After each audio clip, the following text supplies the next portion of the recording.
jadi berarti. Dengan senyuman katakan hidup jadi berarti. Hidup jadi berarti. Boleh senyum kiri kanan saudara, muka belakang, katakan hidup jadi. Hidup jadi berarti. Yesus, Yesus hidup. Haleluya, haleluya. Selamat merayakan Paskah kebangkitan Kristus.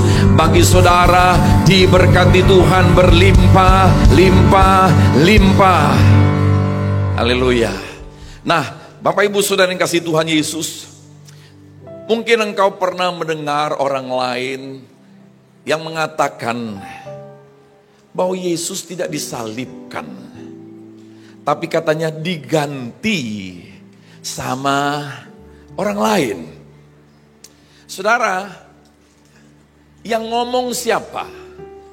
Yang ngomong yang tidak pernah ketemu Yesus. Yang ngomong yang tidak hidup di zaman pada saat Yesus ada di dunia. Yang ngomong itu baru ada di dunia ratusan tahun setelah Yesus naik ke surga. Apakah dia memiliki kompetensi untuk menjadi saksi dan berkata bahwa Yesus tidak jadi disalib? Yesus diganti sama yang lain, sementara dia tidak pernah ada pada waktu itu. Itu bukan saksi yang bisa dipertanggungjawabkan dan punya legal standing, saudara. Kalau ada pencurian yang terjadi di Papua, apakah saudara di Pekanbaru boleh menjadi saksi? Nggak ada saudara di situ. Bagaimana jadi saksi? Yang kedua saudara, zaman dulu penyalipan itu sesuatu yang terjadi berulang-ulang. Karena orang yang memberontak kepada kerajaan Romawi itu dihukum disalib untuk dipermalukan, dihukum disalib untuk disiksa supaya orang Yahudi takut untuk memberontak. Pertanyaannya, kalau mereka bilang bahwa Yesus tidak jadi disalib, tapi diganti sama yang lain, kok takut kok Yesus disalib? Mestinya mereka senang dong kalau Yesus disalib. Kenapa? Berarti dia dipermalukan. Berarti dia dihinakan. Berarti dia disiksa. Kenapa mereka jadi takut Yesus disalib? Karena mereka tahu kalau Yesus disalib, iblis dikalahkan. Mereka tahu kalau Yesus disalib, manusia punya juru selamat yang punya kompetensi. Karena surga sudah membuktikannya dengan penyaliban Yesus. Haleluya. Iya dong. Kenapa mesti mereka takut? Mestinya mereka malah, bagus Yesus disalib. Saudara lihat, takut kali mereka Yesus salib. Kalau penjahat disalib mereka nggak takut. Penjahat-penjahat udah banyak disalib saudara. Buktinya dua di sebelah Yesus, nggak ada cerita mereka diganti sama yang lain. Kenapa khusus Yesus mereka harus bilang diganti? Karena mereka takut dunia akan percaya kepada Yesus. Oh haleluya. Haleluya. Kenapa semarak Natal beda dengan Paskah? Beda. Saudara tahu kenapa? Karena dunia tidak bisa mencuri kesempatan dan keuntungan dari Paskah. Paskah ini saudara, tidak ada pernak-pernik, tidak ada jualan apapun. Kalau Natal masih jualan pohon Natal. Natal masih bisa jualan baju Natal. Natal bisa jualan kue. Dan saudara tahu, hanya orang yang serius dengan Yesus yang serius merayakan Paskah. Saudara, mari saya mengajak kita untuk mengenal dan mengalami kuasa kebangkitan Kristus. Saudara, kalau kita mendengar kisah-kisah biografi seseorang, kisah hidup nyata, kita terinspirasi. Tapi ketika engkau mendengar kisah Yesus, engkau tidak hanya terinspirasi, engkau akan terimpartasi. impartasi. Beda inspirasi sama impartasi. Inspirasi, cerita orang, engkau pikirkan, engkau dapat semangat, tapi belum tentu engkau punya kemampuan untuk melakukannya. Tapi kisah Yesus itu bukan kisah seorang yang sudah mati, tapi kisah seorang yang sudah bangkit, saudara. Sehingga apa yang terjadi? Waktu engkau mendengar kisah Yesus ini masih hidup sampai hari ini. Kalau ada kisah dokter yang hebat, saudara, maka dokter yang hebat itu hanya bisa melakukan yang baik, yang hebat pada saat dia hidup. Ketika dia mati, maka semua yang dia buat tidak bisa lagi dilakukan. Kalau Yesus, saudara, dia masih bisa membuatnya, karena sampai hari ini dia tetap hidup. Maka ada impartasi.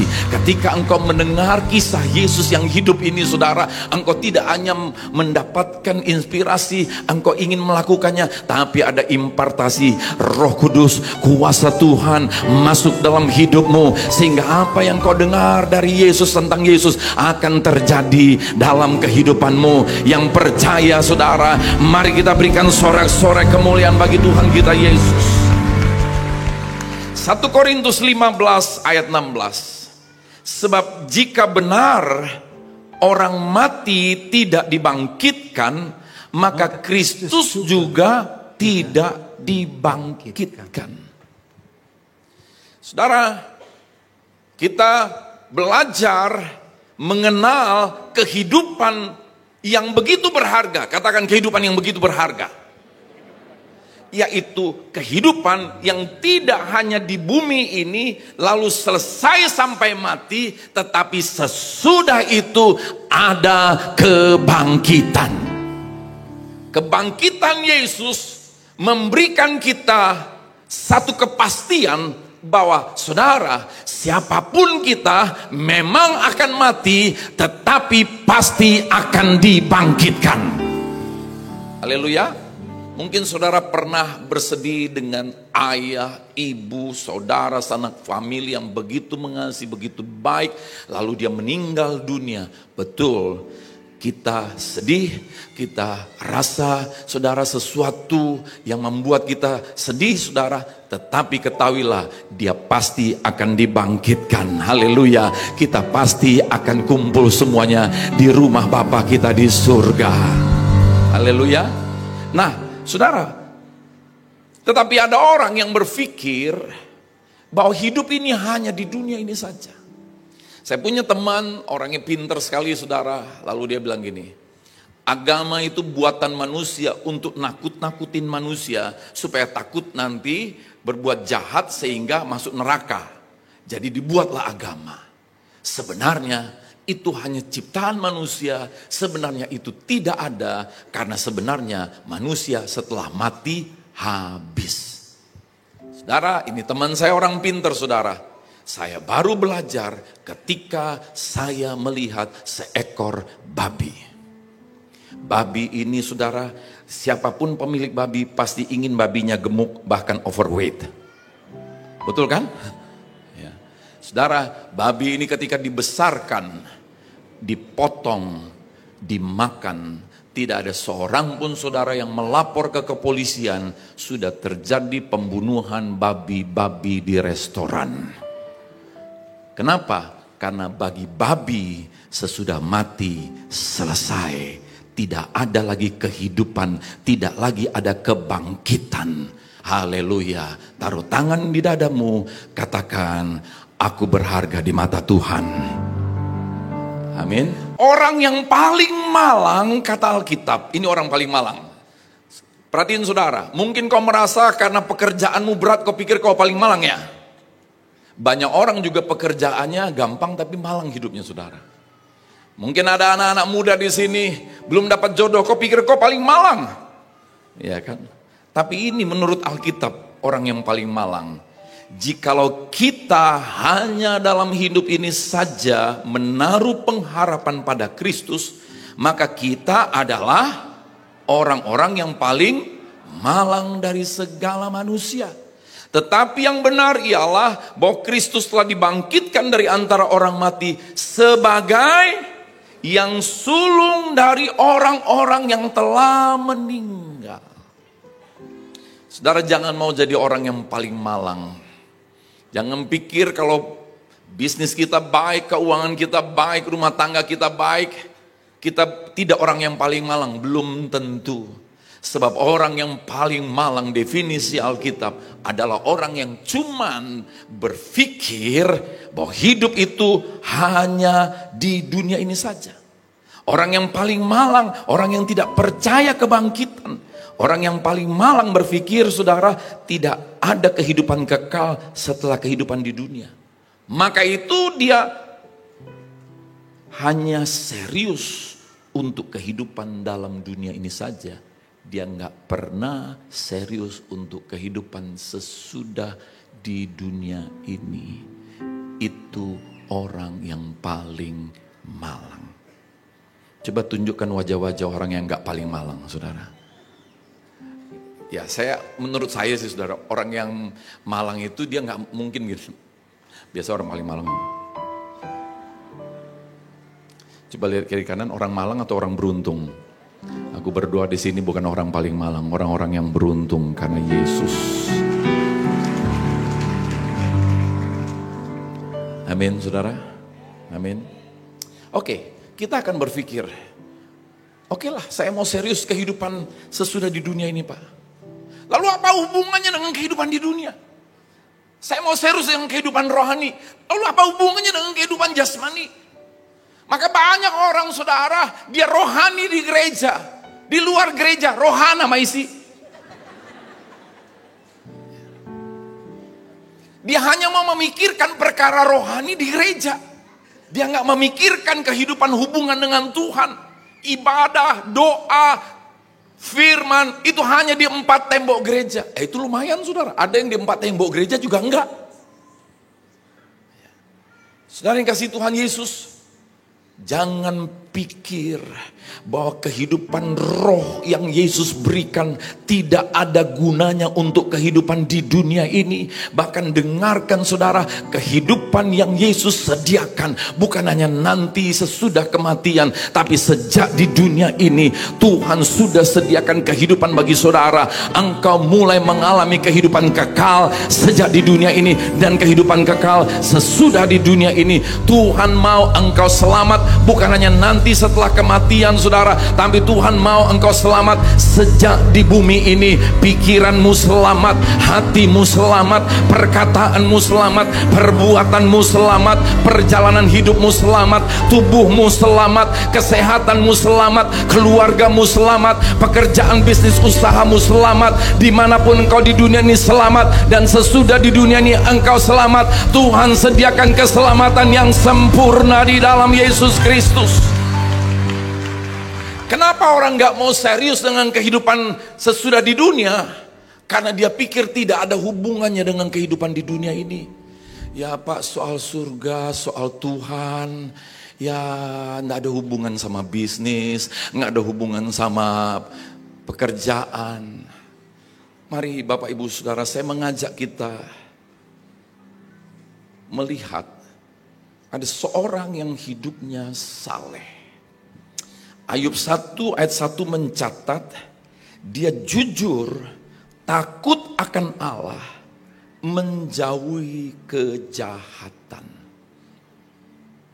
Saudara, apa yang terjadi dengan orang ini? Memang dia saleh, dia jujur, takut akan Allah, menjauhi kejahatan. Tapi ada celah dalam hidupnya yang terbuka. Dalam Ayub pasal yang pertama ayat yang kelima dicatat, saudara, apa yang terjadi dengan anak-anak Ayub? Hari-hari mereka berpesta, saudara, dan Ayub tahu anak-anaknya berpesta. Lalu dia memanggil mereka, menguduskan mereka, karena dia pikir mungkin nanti anak-anakku akan berbuat dosa. Mungkin waktu pesta-pesta itu mereka mengutuki Allah dalam hati. Lalu itu yang dilakukan Ayub senantiasa. Jadi anaknya berpesta. Oh Tuhan, jangan sampai mereka mungkin sudah mengutuki Engkau ya Tuhan. Mungkin mereka sudah berbuat dosa. Lalu dipanggil, didoakan, dikuduskan. Diambil korban binatang untuk menguduskan anaknya. Tapi ada celah, Ayub tidak mengajari anaknya untuk hidup di dalam Tuhan. Dia hanya mendoakan. Berapa banyak orang datang ke gereja saudara, hanya seperti lagi cuci dosa. Hari Minggu ke gereja, bersih semuanya dosa. Hari Senin mulai tabung lagi saudara. Hari Sabtu sudah mulai agak penuh sedikit, datang lagi ke gereja. Oh perjamuan, bersih-bersih semuanya. Saudara, tapi tidak pernah mau diajar akan hidup dalam kebenaran. Itu yang terjadi dengan anak-anak Ayub. Ayub tidak mengajari anaknya. Zaman sekarang makin banyak orang tua saudara takut untuk menasehati anak, apalagi menegur dan terlebih lagi memarahi anak. Padahal Alkitab mengajarkan saudara, Bapa yang baik itu dia menghajar, mendisiplin anak-anaknya saudara.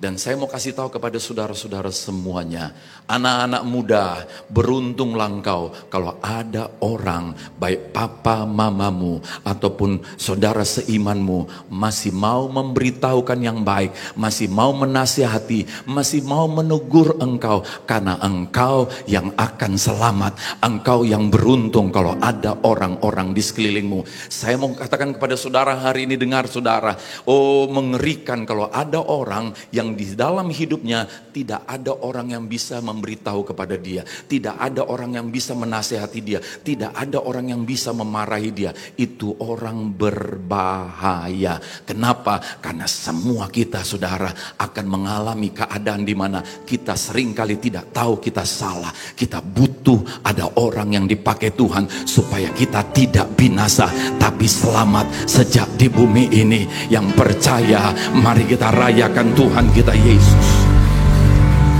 Amin saudara.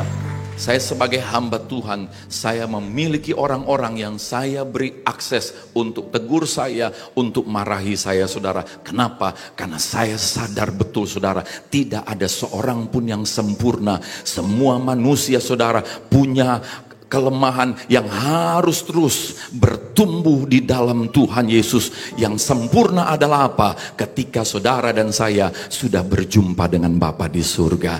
Jadi kalau saudara ada yang hari ini berkata, aku tidak bisa ditegur lagi karena aku sudah baik, aku nggak perlu ditegur, aku sudah sempurna. Maka saudara yang sudah sempurna segera minta pulang ke rumah Bapa, karena sesudah ini saudara akan mengalami kesalahan, kekurangan. Mumpung masih sempurna, minta Tuhan jemput aku segera, aku lagi sempurna.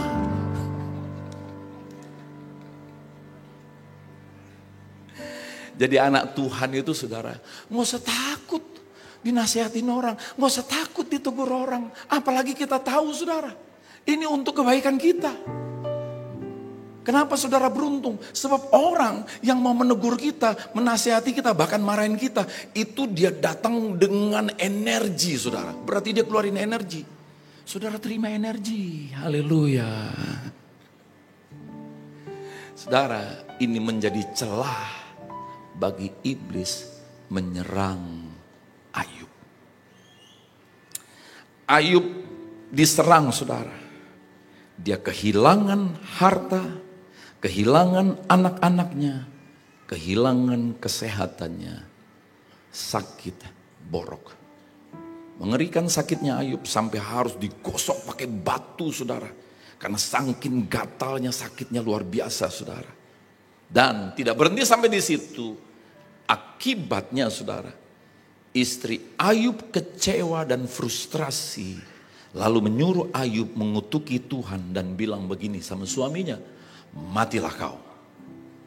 Saudara tahu apa yang dikatakan oleh Ayub setelah dia bilang dasar gila loh? Apakah kita mau menerima yang baik dari Allah tetapi tidak mau menerima yang buruk dari Allah? Dalam semuanya itu Ayub tidak berbuat dosa dengan bibirnya. Saudara mau menerima yang baik dari Allah? Apakah saudara juga mau menerima yang buruk dari Allah? Jangan amin-amin aja. Saudara, kita harus tahu saudara, bahwasanya ini pikiran Ayub. Ini bukan pikiran Tuhan. Dengarkan jemaat. Tuhan tidak pernah membuat yang buruk. Tapi kenapa yang buruk terjadi? Ketika manusia hidup menurut pikiran, perasaan, kehendaknya sendiri, lalu dia mulai menyimpang dari Tuhan, lama-lama dia jadi tersesat. Dan yang mengerikan dengan kesesatan, dia gak sadar dia sesat, dan tidak ada orang yang bisa menegur, menasehati dia. Jadi dia tersesat, gara-gara dia tersesat dia rusak, gara-gara rusak terjadilah yang buruk. Tidak ada yang buruk dari Tuhan. Alkitab berkata, semua yang baik datangnya dari atas. Dari atas. Dan pikiran Ayub menyimpang, makin menyimpang. Ayub 3 ayat 1, dia bahkan mengutuki hari kelahirannya. Apakah saudara pernah mengutuki hari kelahiranmu? Buat apa aku dilahirkan? Saudara, mungkin engkau kecewa sama orang tuamu. Engkau bilang sama dia, aku tidak minta dilahirkan. Siapa yang pernah begitu? Ayo. Dan mama juga menjawab, aku juga gak pernah minta kau yang lahir. Aku sih maunya melahirkan Ronaldo. Tapi lahirnya Poltak. Ayub mengutuki hari kelahirannya, saudara. Artinya apa? Dia nyesel hidup di bumi. Pernahkah saudara nyesel hidup di bumi? Ya, kalaupun pernah, selamat datang di dunia nyata. Kau gak bisa lari lagi, hadapilah. Tapi kuasa kebangkitan Kristus memberi kemenangan. Nggak berhenti sampai di situ, teman-teman Ayub yang tadinya menguatkan, menghibur dia, mulai mengkritik dan bahkan lama-lama nyalahin Ayub. Saudara, jangan mau sibuk dengan teman-teman yang melemahkan engkau. Carilah teman-teman yang memberi kekuatan iman bagi hidupmu. Apalagi kalau temanmu bilang, iya tuh papamu memang begitu. Emang orangnya begitu. Sama kayak papaku. Ini senasib kumpul. Saudara, mari hari ini saya mau tutup saudara firman Tuhan. Apapun pergumulan, Ayub mengalami pergumulan yang berat sekali saudara. Tapi di dalam Yesus ada terobosan. Mari yang mau mengalami terobosan, katakan amin. Terjadilah dalam nama Yesus. Saudara siap untuk terobosan? Are you ready? Ini terobosannya. Mari kita baca. Tetapi aku tahu penebusku hidup dan akhirnya ia akan bangkit di atas debu.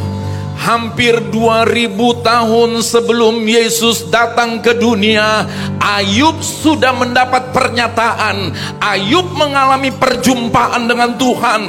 Dia melihat penebus hidup. Dia melihat penebus itu bangkit dari maut, mengalahkan maut. Haleluya. 2000 tahun kemudian ayat ini digenapi. Tapi Ayub mengalami akibat kuasa kebangkitan Kristus. Hari ini saudara, kita bukan hanya mendapat nubuatan kebangkitan Kristus, tapi kebangkitan Kristus sudah terjadi, sudah digenapi, sudah nyata. Bahkan Yesus sudah naik ke surga, menyediakan tempat bagi kita semuanya. Kita katakan haleluya. Ayub mengalami perjumpaan yang membawa terobosan. Jangan mau hanya datang ke gereja, tapi nggak ngalami perjumpaan dengan Tuhan. Banyak orang ingin mengalami perjumpaan dengan pendeta. Jadi dia mau cari pendeta favoritnya. Akhirnya dia nggak jelas ibadahnya di mana. Karena dia kejar pendeta favorit. Saya mau kasih tahu sama saudara, orang yang sangat berpotensi untuk sesat adalah orang yang tidak punya hubungan pribadi, perjumpaan dengan Tuhan, dan secara pribadi belajar dari Tuhan, tetapi sibuk mencari pendeta favorit. Itu sangat berpotensi untuk jadi sesat.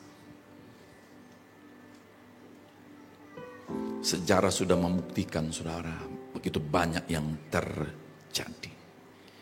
Ayub mengalami perjumpaan. Rumah kami sudah diukur oleh bank untuk disita sebelum papi mengalami perjumpaan.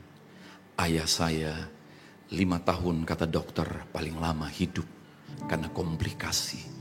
Di rumah kami terjadi keributan orang tua, ribut rumah tangga, cekcok.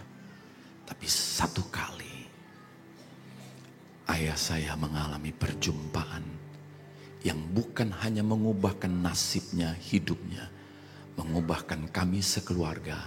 Dan pada saat itu tidak pernah disangka-sangka, rupanya akibat daripada satu pribadi dan satu keluarga ini dilawat Tuhan. Banyak keluarga, ribuan jiwa di Pekanbaru, di Riau dilawat oleh Tuhan. Orang yang gak pernah nangis karena keras hidupnya, saudara. Dia jualan koran, dia kerja di restoran. Dulu lari dari kampung halaman karena dipukulin oleh opung saya. Dia sudah sulit nangis karena kerasnya hidup ini.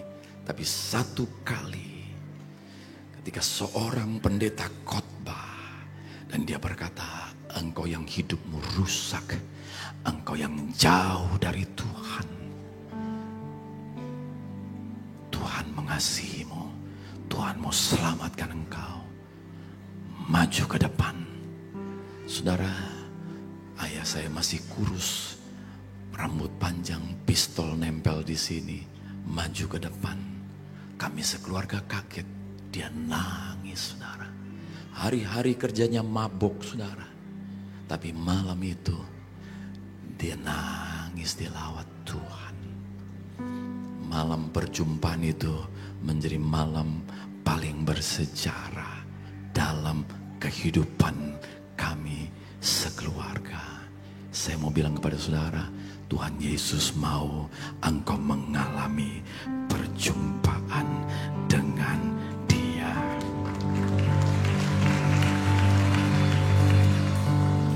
Saudara yang mau katakan amin, saudara. Apa yang terjadi dari perjumpaan dia melihat Yesus penebus itu bangkit dari maut? Ayub 42 mencatat, saudara. Sekarang dia bilang, dulu aku mendengar tentang engkau dari apa kata orang. Sekarang mataku sendiri memandang engkau. Jangan mau mengaku Kristen hanya karena apa kata Bapak, apa kata gereja, apa kata pendeta. Tapi matamu sendiri harus dicelikkan untuk mengenal Tuhan secara pribadi, berjumpa dengan Dia. Dan terjadi apa? Hasil dari perjumpaan, pertobatan. Dalam ayat yang ke-6 dikatakan, sebab itu aku mencabut perkataanku dan dengan menyesal aku duduk dalam debu dan abu. Ayub zaman itu adalah orang yang terkaya, saudara. Ketika masalah goncangan ini datang, saudara, dia mengalami perjumpaan yang membuat orang kaya ini menjadi merendahkan hatinya, bertobat di hadapan Tuhan. Saudara, ketika anak saya sekarat di rumah sakit, itu saudara, saya merasakan dunia saya goncang. Karena waktu itu cuma satu anak saya, saudara. Dan saya bukan di Indonesia, nggak ada keluarga, nggak ada sanak famili. Tapi saya mengalami perjumpaan dengan Tuhan di rumah sakit. Saya sampaikan kepada istri saya sampaikan kepada dokter-dokter bahwa Tuhan bilang kepada saya, anak saya akan bangkit pada hari yang ketiga. Itu hari pertama. Hari kedua dokter datang dan berkata, he is dying, tidak ada harapan, dia menuju kepada kematian. Oh, saya nggak berhenti, saudara. Saya bilang kepada istri saya, ayo kasih tahu dokter, dia akan bangkit hari ketiga. Dokternya bilang, mudah-mudahan, karena salah satu dokternya adalah orang Indonesia, saudara. Dia pakai kata insya. Saya bilang, tidak dokter, di dalam Yesus ya dan amin. Saudara tahu, saya kemudian digerakkan untuk bertobat. Saya telepon orang-orang yang pernah saya kecewakan. Saya telepon orang-orang yang pernah, mungkin saya pikir dia mungkin sakit hati. Saya minta maaf, saudara. Saya minta maaf. Saya bilang, ampuni saya, maafkan saya. Oh, enggak ada salah, enggak, mungkin saya enggak sadar atau sadar, maafkan saya. Mungkin kamu juga enggak mikir saya salah, tapi saya minta maaf. Pada papa mama saya telepon, saya minta maaf. Saudara, apa yang terjadi hari ketiga? Dokter kaget dan bilang mujizat terjadi. Anak itu hidup, sehat sampai hari ini, saudara. Saudara yang kasih Tuhan Yesus, setelah perjumpaan dia dengan Tuhan, dia melihat Kristus bangkit. Bayangkan, itu belum terjadi. Baru melihat di alam roh. Lalu dia bertobat. Dia cabut perkataannya yang salah. Kalau engkau mau firman janji Tuhan terjadi dalam hidupmu, saudara, datang dengan pertobatan. Cabut semua perkataan yang salah di hadapan Tuhan. Kenapa? Karena engkau sulit menerima perkataan Tuhan kalau perkataanmu ini masih bertentangan dengan perkataan Tuhan. Hasil daripada pertobatan. Saudara siap menerima hasil pertobatan? Kesehatan Ayub dipulihkan. Harta benda Tuhan berikan lebih banyak. Tuhan kembalikan 7 kali lipat. Anak-anak Ayub diberikan anak-anak yang baru. Bukan yang dulu suka pesta pora. Kuasa kebangkitan Kristus memulihkan hidup kita. Memberi kita hidup yang baru. Memberi kita nasib yang baru. Mari kita bersorak-sorai, katakan haleluya. Amin. Saudara, mari saya mau tutup dengan ayat firman Tuhan pagi hari ini. Kita baca bersama-sama, saudara, Efesus 1 ayat yang ke-14. Dan Roh Kudus itu adalah jaminan bagian kita sampai kita memperoleh seluruhnya, yaitu penebusan yang menjadikan kita milik Allah untuk memuji kemuliaannya. My Redeemer lives. Penebus kita hidup. Untuk apa, saudara? Untuk menjadikan kita milik Allah dan melayakkan kita terima Roh Kudus. Yang percaya, kita berikan tepuk tangan bagi Tuhan Yesus. Saudara yang kasih Tuhan Yesus, kalau Yesus mati tidak bangkit, maka hukuman belum selesai. Kalau ada orang dihukum katakan 5 tahun penjara, setelah dia jalanin 5 tahun, saudara, dia berhak untuk dibebaskan. Hukuman sudah diselesaikan. Dia tidak wajib lagi untuk dihukum. Tidak boleh bahkan dihukum. Maka itu Yesus menanggung hukuman kematian dan bangkit. Artinya apa? Hukuman sudah selesai. Jangan lagi mau hidup di bawah penghukuman, saudara.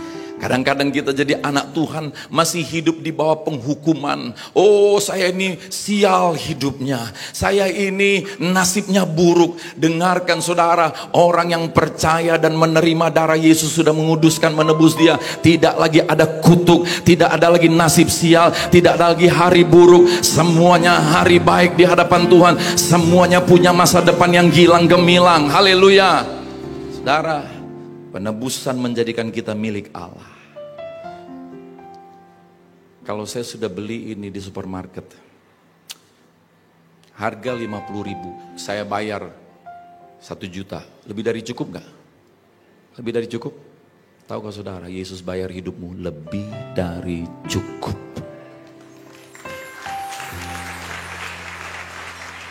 Sebagian bengong, masa iya sih?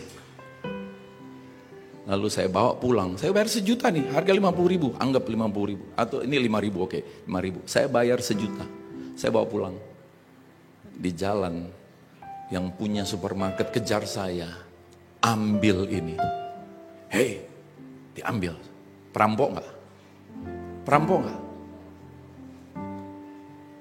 Kalau hidupmu engkau percaya sudah dibayar lunas, milik Yesus, jangan rampok hidup itu lagi dari Yesus.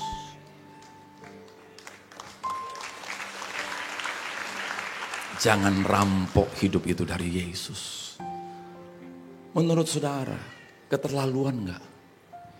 Ada seorang pengemis, lalu ada seorang raja yang baik lewat.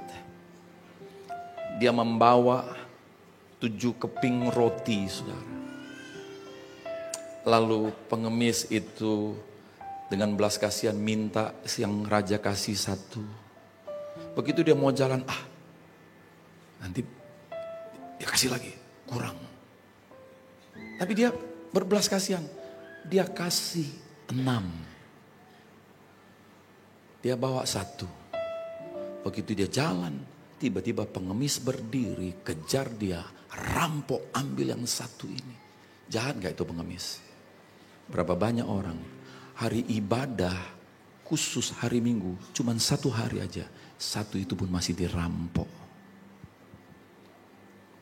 Saudara, jangan rampok waktu, tenaga, pikiran, talenta.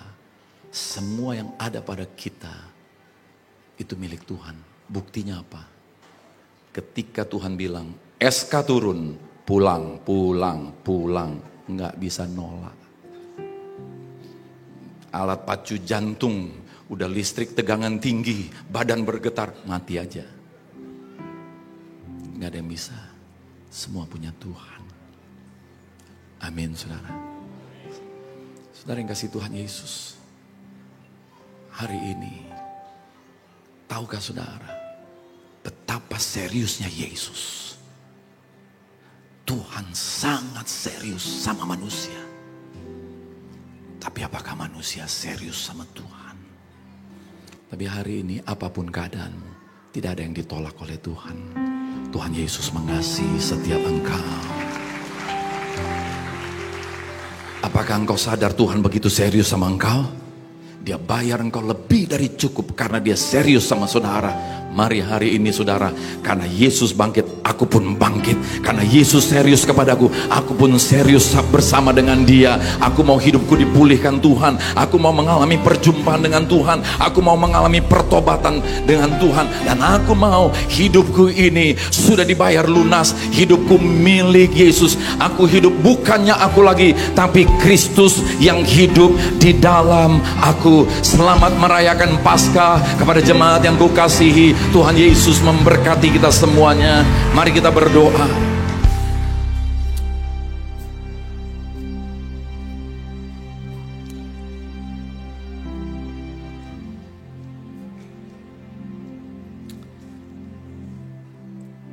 Sebentar kami menundukkan kepala, kami merendahkan hati. Menutup mata tapi membuka hati kami. Bahwa kami mengalami perjumpaan dengan Engkau. Betapa Engkau serius dengan kami. Kami gak mau main-main dengan Engkau, bahkan menghina Engkau Tuhan. Kami yang mau serius dengan Tuhan, pasti kami mengalami perjumpaan. Kami yang mengalami perjumpaan akan mengalami pertobatan. Kami yang mengalami pertobatan akan mengalami perubahan, pembaharuan, pemulihan, kebangkitan. Kristus sudah dibangkitkan.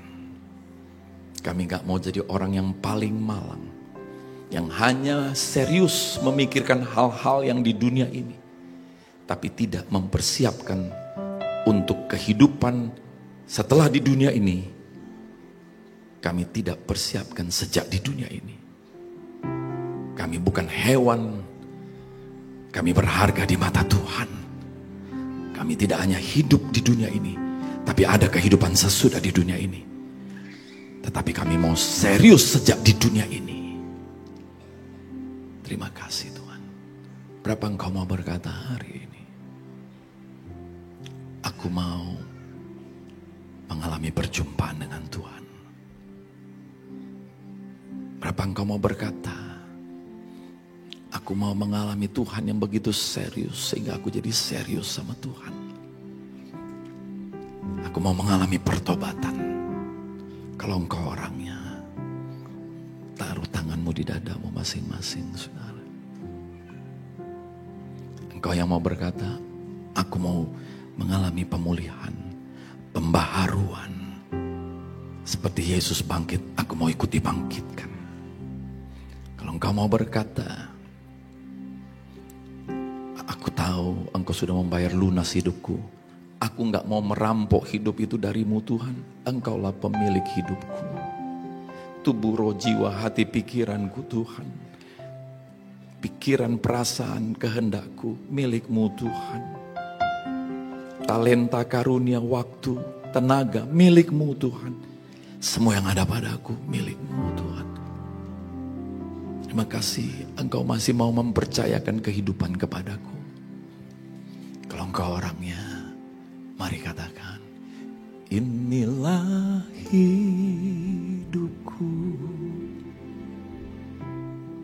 inilah hatiku, inilah hatiku,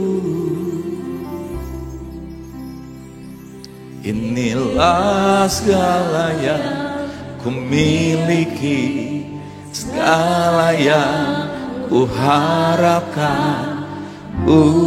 Persembahkan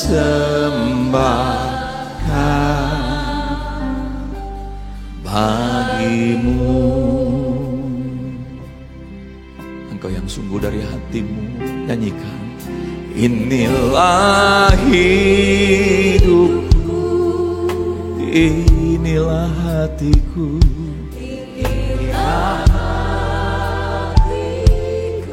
inilah segala yang ku miliki, inilah segala yang ku miliki, segala yang ku harapkan, ku persembahkan bagimu, bagimu.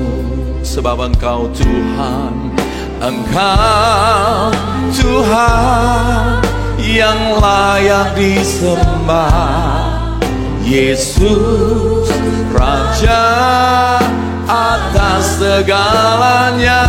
Pakailah ku, utuslah ku bagi kemuliaan.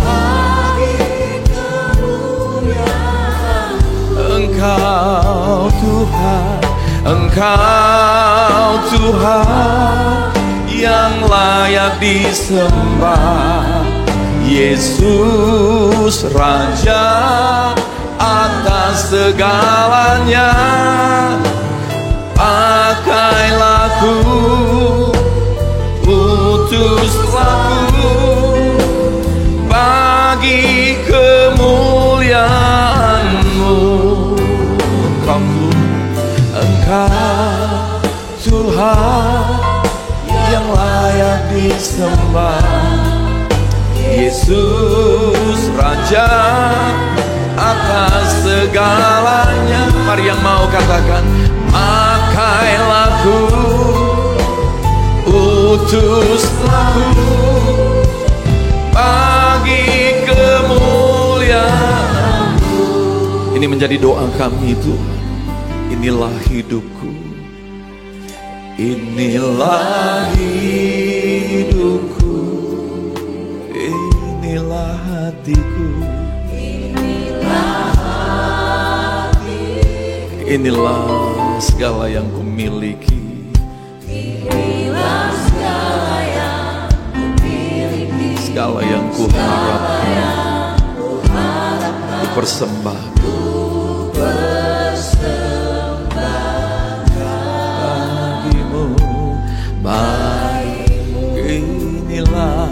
Inilah segala yang ku miliki, segala yang ku harapkan.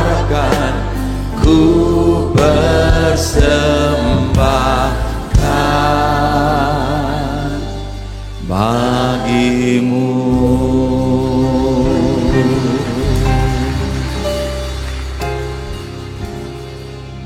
Aku berdoa Tuhan, Kau melihat setiap hati kami. 2 Tawarik 16 berkata, mata Tuhan menjelajah. Matanya mencari, bukan untuk menghakimi, tapi untuk mencari orang yang bersungguh hati terhadap Dia. Dan ketika Dia temukan orang yang bersungguh hati terhadap Dia, maka Tuhan ingin melimpahkan kekuatannya. Tuhan ingin melimpahkan kehidupannya. Tuhan ingin menyatakan kemuliaannya, kemenangannya, kebangkitannya, kehidupannya. Tuhan, pasti Engkau menemukan dari semua kami yang hadir ini adalah orang-orang yang bersungguh hati terhadap Engkau ya Tuhan Yesus. Berbicaralah Engkau lebih daripada perkataan manusia yang terbatas. Berbicara Roh Kudus.